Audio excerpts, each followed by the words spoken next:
Hello বন্ধুরা, আমার digital ডায়েরিতে আমার সকল বন্ধুদের অনেক ভালোবাসা আর ওয়েলকাম। আশা করি তোমরা সবাই ভালো আছো, আর তোমাদের ভালোবাসায় আমিও ভালো আছি। অনেক দিন পরে একটা ডেইলি ব্লগ নিয়ে তোমাদের কাছে ফিরে আসা। প্রথমেই বলে রাখি, আমার এই ভ্যারভ্যারে গলাটা একটুখানি কষ্ট করে হজম করে নিও। বেশ কিছুদিন ঠান্ডা গরমে থেকে থেকে আমার এই গলার এই অবস্থা। এখন সকাল বাজে 8টা, দেখো গ্যাসে বসে গেছে লোট্টে মাছ। এটা করতে বেশ অনেকটাই সময় লাগে, তোমরা জানো। আর ছোটো মেয়ের আজকে আবদার ভাত ভাজা টিফিন নেবে, তাই হালকা একটু পেঁয়াজ আর কাঁচা লঙ্কা কুচি দিয়ে ভাতটাকে ভেজে দিলাম, সঙ্গে একটা ডিমও ভেজে দিলাম ওর টিফিনের জন্য। ও বাবা, ওদিকে গাড়ি হর্ন দিচ্ছে, যাই। না না, ফালতু না। অচেনা কেউ ডাকলে ওদেরকে বলছি, তোমাকে তো চেনো। অচেনা কেউ বলে যদি আমাদের গাড়িতে চল, যাবি না, ঠিক আছে? কোথাও যাবে না কেউ ডাকলে, বুঝেছো?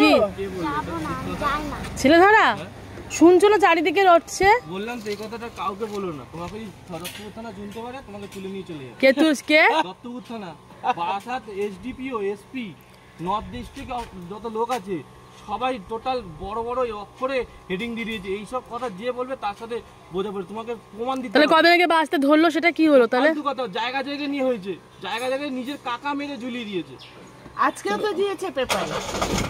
টাটা। ডাকলে তুমি যাবে না। তোমাদের কোনো টেনশন নিতে হবে না, ঠিক আছে? আমি যখন ওকে রাখি আর তখন তুই রাখি।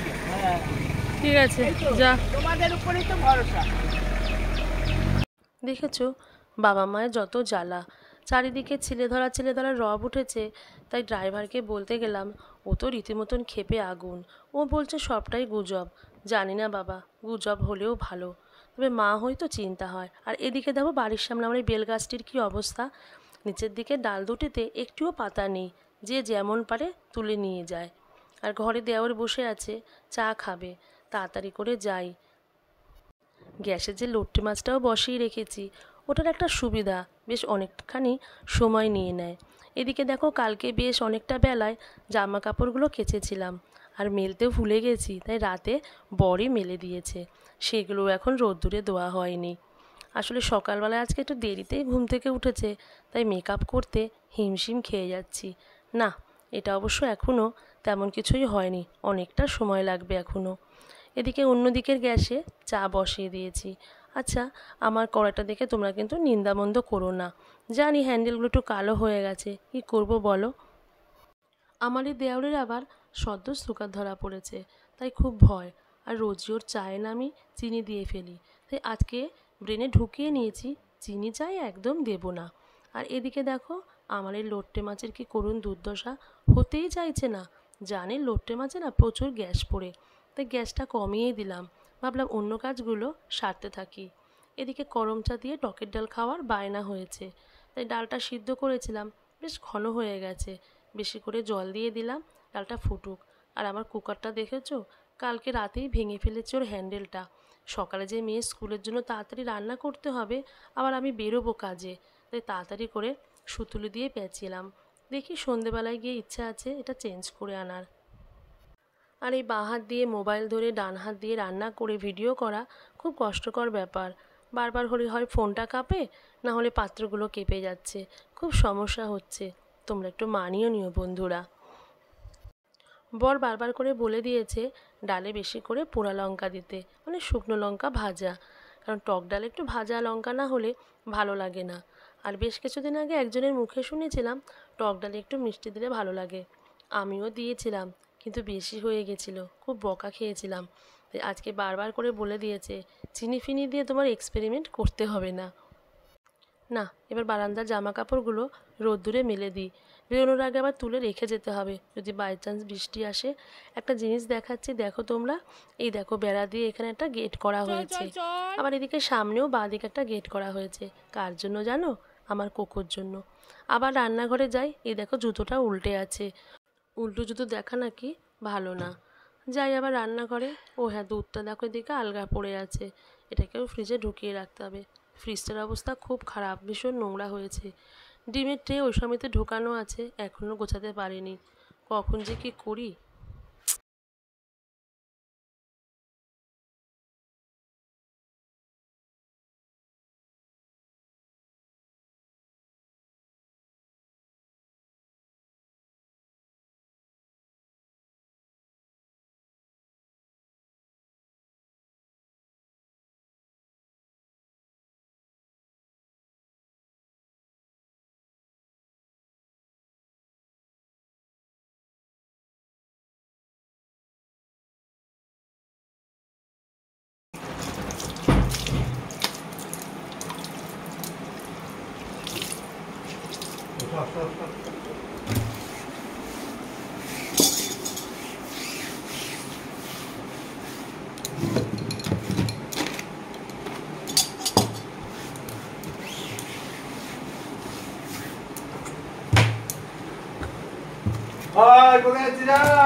এদিকে আয়, এদিকে আয়।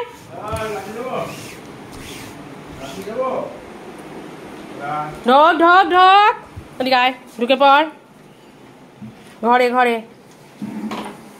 বুঝতে পারে এখন গেলে যে আমরা বকি ওকে।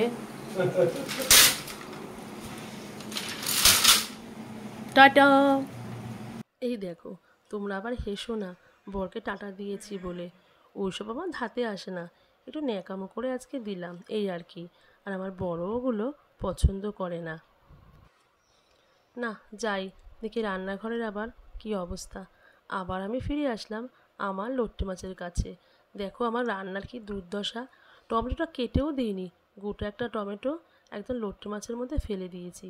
জানি যতক্ষণে লট্টে মাছটা ঝুরঝুরে হবে টমেটো একদম গুড়গুড়ে হয়ে যাবে।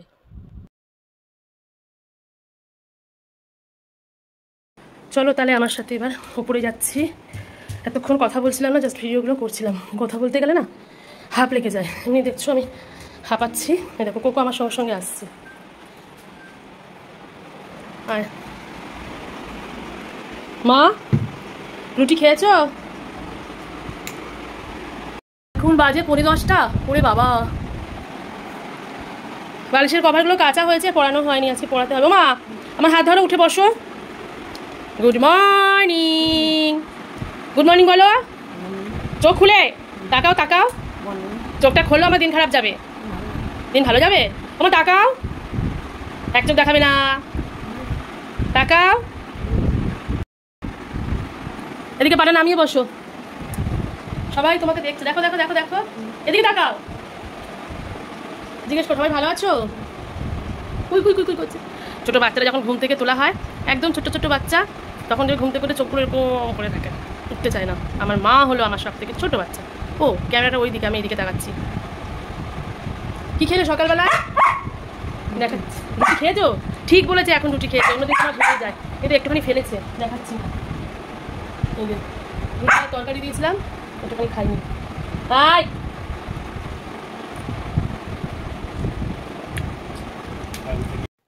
মার টিফিন খাওয়া হয়ে গেছে, তাই মাকে যথারীতি ওষুধগুলোও দিয়ে দিতে হবে। বাপিকে জিজ্ঞাসা করলাম, বাপি বললো দেয়নি, তাই আমাকেই দিতে হবে। বেসিক্যালি মা 3টে মেডিসিনই নেয় টিফিন খাওয়ার পরে, প্রেশার, সুগার আর হার্টের একটা ওষুধ। কখনো কখনো যদি ওষুধ দিলে মা খেতে চায় না, তখন আবার ওষুধগুলো স্কিপ করে দুপুরে দেওয়া হয়। আর দেখো, তুমি যদি ওষুধ খুলে হাতে দাও 3টে ওষুধই একসঙ্গে খেয়ে নেবে, তাই আমি একটা একটা করে হাতে দিচ্ছি। এটা জলটাও একটু বেশি করে মা খেতে পারবে, সারাদিন তো আর এমনি জল খেতে চায় না, এই ওষুধ দেওয়ার সময় যা জল মার পিটে যায়। এদিকে দেখো, 2 মেয়ে নিচে শোবে না, এসি থাকার জন্য ওপরেই শোবে। রাতে শীত করে, চাদরগুলো আলমারির থেকে বার করে করে গায়ে দেবে, কিন্তু একটিও ভাঁজ করে রাখবে না, ওটাও আমাকে করতে হবে। দেখেছে কাজের থেকে এসে বালিশের কভারগুলো পরিয়ে দেব, কেউ করবে না এই কাজগুলো, সব পড়ে থাকবে আমার জন্য। আর মা চুলটা ভালো করে একটু আঁচড়িয়ে দিচ্ছি, সকালবেলা চুলগুলো উস্কো খুস্কো থাকলে দেখতে ভারী খারাপ লাগে। থাক, আমার চুলটা এরকমই থাকে, কিন্তু মাকে আমি ওরকম একদম দেখতে পারি না। জানো বন্ধুরা, এই যখন ভিডিওটা আমি শ্যুট করছি, তখন বলো তো ফোনটা কার কাছে? আমার বাপির কাছে। উফ, কত যে ঘাম ঝরাতে হলো বাপিকে শেখানোর জন্য। যতবার হাতে দিচ্ছি ততবারই ঠিক ক্যামেরার উপরে বাপি আঙুলটা দিয়ে দিচ্ছে। টুক করে একটু ছাদ থেকে ঘুরে আসলাম। উফ, কি রোদ্র উঠেছে আজকে, ভাবছি কি করে কাজে বেরোবো। আমার তো আবার ঘুরে ঘুরে কাজ, খুব কষ্ট হয় জানো বন্ধুরা, মাথাটা পুরো ধরে আসে। আর এদিকে দেখো, আমার বাড়ির উল্টো দিকে একটা নতুন বাড়ি তৈরি হচ্ছে। এই জায়গাটা প্রায় জলাজমি হয়ে পড়েছিল বহু বছর, আর কি সুন্দর একটু একটু করে গড়ে উঠছে স্বপ্নের বাড়ি। একদম বাড়ি মানে একটা স্বপ্ন। আমার বাড়ি যখন আমার কাছে এখন রাজপ্রাসাদ, সেই গল্প তোমাদের কাছে একদিন করব। চলো যাই রান্নাঘরে, দেখেও দেখে কি অবস্থা। এই দেখো, আমার লট্টে মাছ এবার প্রায় সমাপ্তির পথে। উফ, সকাল থেকে এক লট্টে মাছই পেয়েছি আমি। ডালটাও বেশ অনেকটা হয়ে গেছে, এবার সোমবার দেব। ভাবছি আর একটা কড়াই এঁটো করব না, ছোট্ট একটা কড়াই অলরেডি এঁটো আছে, ওর মধ্যে একটু সর্ষে আর শুকনো লঙ্কা ফোড়ন দিয়ে সোমবার দেবো। আর দেখো এই বিছানাটার কী অবস্থা, মেয়েটা সব বইপত্র সব ছড়িয়ে চলে গেছে, সব গুছিয়ে রাখতে হবে। আর আমার কোকো বারান্দায় বসে আছে, ও আমার বাড়ির পাহারাদার, যে দেখে কে আসছে কে যাচ্ছে। বাড়ির একটা কিছুতে হাত দেওয়ার উপায় নেই বাইরের কারোর। না, এবার এটা প্রায় হয়ে গেছে। ইস, একটু ধনেপাতা থাকলে খুব ভালো হতো। এনেছিল বর কাল না পরশু, যেন ফুরিয়ে গেছে। ওই যে আমার বড় মেয়ে মাঝে মাঝে ধুম ওঠে এটা ওটা খাওয়ার দিয়ে দেয়। আর এই দেখো, ও মা, সর্ষে নিতে গিয়ে দেখি কালো সর্ষেটাও বাড়ন্ত।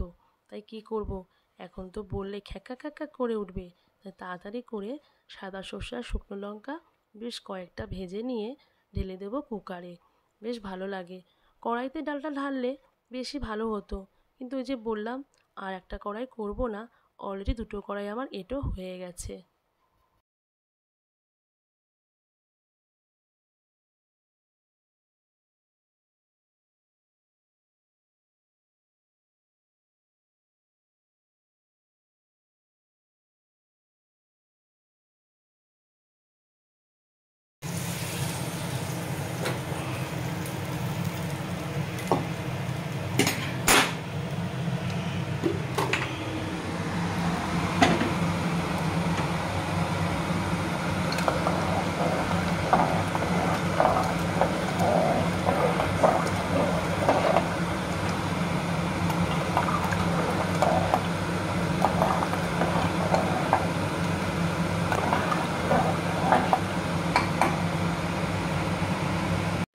অবশেষে লোট্টে মাছ আমার ডান। আর ডালটাও ফুটলে নামিয়ে ফেলবো। দেখো রান্নাঘরটার কি অবস্থা। তোমাদের রান্নাঘর কি এরকম হয় রান্না করতে করতে? আমি একদম গুছিয়ে রান্না করতে পারি না। তবে হ্যাঁ, রান্নার পরে সবটা আবার সুন্দর করে গুছিয়ে রাখি। আর এই কোকো তো আমার পিছুই ছাড়ে না, যতক্ষণ রান্নাঘরে থাকবো ও দাঁড়িয়ে থাকে। সব খাবারগুলো এনে এনে টেবিলে রাখছি। আর দেখো শশাটা শুকিয়ে শুকিয়ে কি অবস্থা। শশার কি দাম এখন, প্রায় 100 টাকা কেজি। সেই শশা নষ্ট হচ্ছে দেখলে বর এসে দেবে। তাড়াতাড়ি করে ও আসার আগে এরও একটা ব্যবস্থা করতে হবে। বইগুলো এখন মেয়ের এই বক্সের মধ্যে আর গোছানো সম্ভব না, ওপরেই রেখে দিলাম। পরে ফ্রিজ খুলে দেখি ফ্রিজে একটু শাকও কাটা আছে। ভাবলাম হাতে একটু সময় আছে, শাকটাও করে রেখে দিই। তাই তাড়াতাড়ি করে পেঁয়াজ আর রসুনটা কেটে শাকটা বসিয়ে দিলাম। আর শাকটা কাসুন্দি দিয়ে খেতে বাবা ভীষণ ভালোবাসে। বাবা কেন, বড় ভীষণ ভালোবাসে। এদিকে দেখো ডালটা দুটো পাত্রে ঢেলে রেখেছি, অল্পটা সকালের বেশিটা দুপুরের। কারণ এখন একটু গরম তো নষ্ট হয়ে যায়। আর এটা কি জানো বন্ধুরা, কুলেখাড়া। আমার হিমোগ্লোবিনটা হঠাৎ ডাউন হয়ে গেছে, একেবারে 8-এ নেমে গেছে। তাই বরকে বলে কুলেখাড়া নিয়ে আসলাম।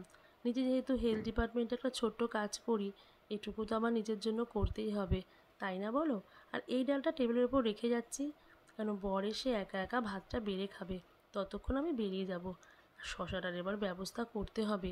ভাবছি ধুয়ে নিয়ে বাহাতে ফোনের পরিবর্তে শশাটা নিয়েই কামড়ে কামড়ে খেয়ে ফেলি, কারণ এসে দেখলে আমাকে দেবে।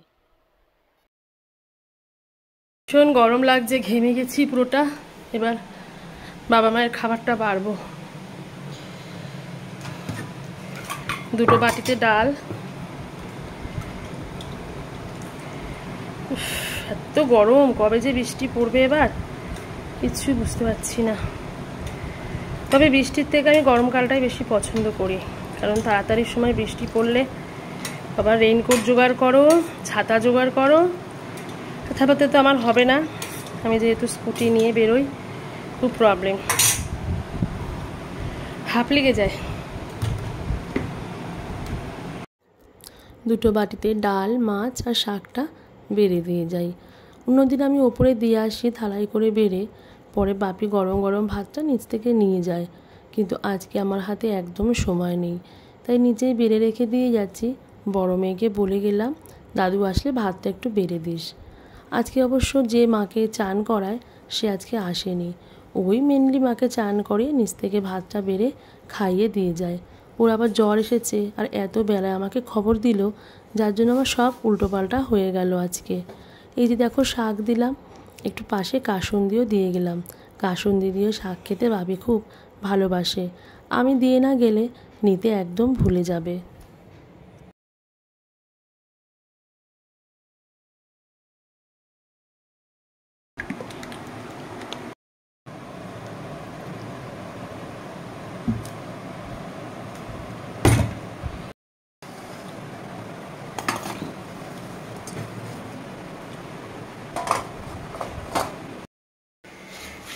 রেডি হয়ে গেছি, বেরিয়ে যাব। এবার চানটা করেছি, ঠাকুরটা আজকে দিতে পারলাম না, আজকে যেহেতু আমাবতী ছাড়ছে অনেক সময় লাগবে। আমার কর্মস্থানটা দীঘাতে।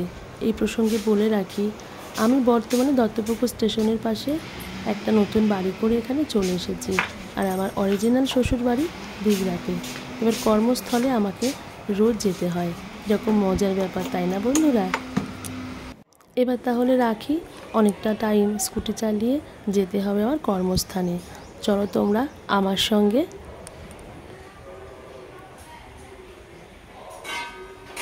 এই দেখো, এখন কিন্তু আমি দীঘাতে নেই, এখন আমি চলে এসেছি রাজীবপুরের পাশে সবদালপুর।